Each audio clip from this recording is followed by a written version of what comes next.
Up If You're Here Tonight is at the Huntington, and it's a fairly new interactive show that's unlike anything you've ever seen.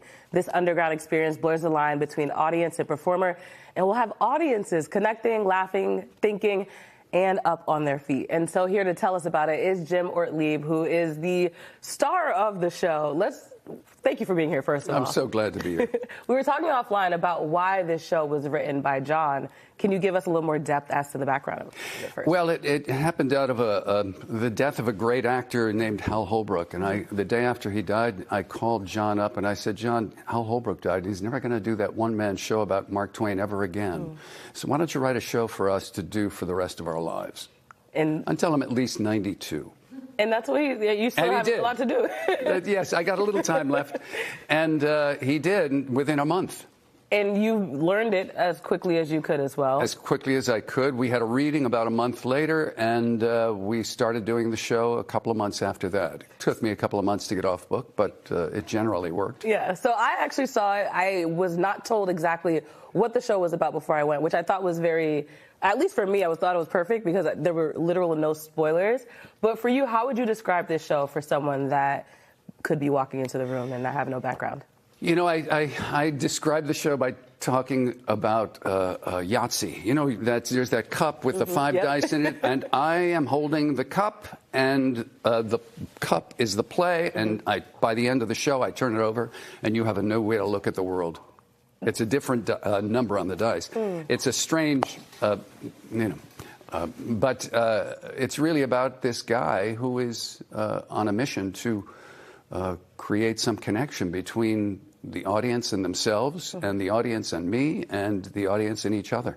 That's a beautiful way to put it. We've purposely been keeping this super vague, but in order to give you guys a little more insight as to what the show really is about, or what you can at least expect, we have a game of two truths and a lie. Since I've already seen the production, we're going to add in Maria and Anna to see what they think. Oh, boy.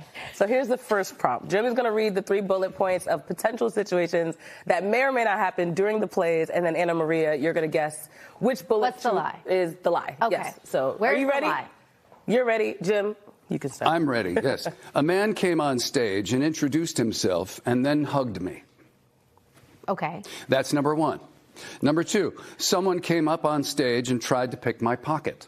Oh. That's number 2. Number 3, someone came on stage with a bottle of vodka, then walked backstage to look for a glass.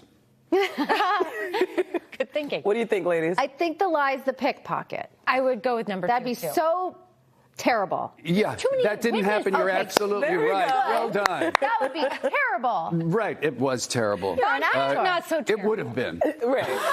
All right, what's the second prompt? The second one is someone stormed out mid-show demanding a copy of the script. Sounds like you're on the path. Right. And that was Kwani. Why did they put me in this? No, it might have been another actor, I think. Number 2, a dog howled during the show and then attempted to save my life at the end of the show. Okay. Number 3, the length of the after party was 4 times as long as the show itself. Oh, that's what keeps you young. I go with number 1, that someone stormed off wanting a script. Yeah. That's exactly right. Everybody loves this show. Very well done. I want to learn more about the dog, but we don't have time, unfortunately. I want to know more about the dog. Yes. The CPR or... Oh, it was one of the service dogs. Oh, okay. And it happened last week. And I sat down at the end of the play, and the dog looked at me and then stood up as if I was in need of help. And indeed, at the end of this play, I am in need of help. Well, the dog understood the assignment because the play, as we mentioned, Stand Up If You're Here Tonight, the dog clearly did that. It's running through March 23rd. They actually extended it. It's at the Theatre at the Huntington Theatre. So make sure you check it out. Again, we don't want to spoil it, but this was the best you could describe it. Jim Ortlieb, thank you. I'm so glad to be here. Were you really Herb in Home Alone? I am really Herb, Yes. but Yes. I could say my line, which is I don't know.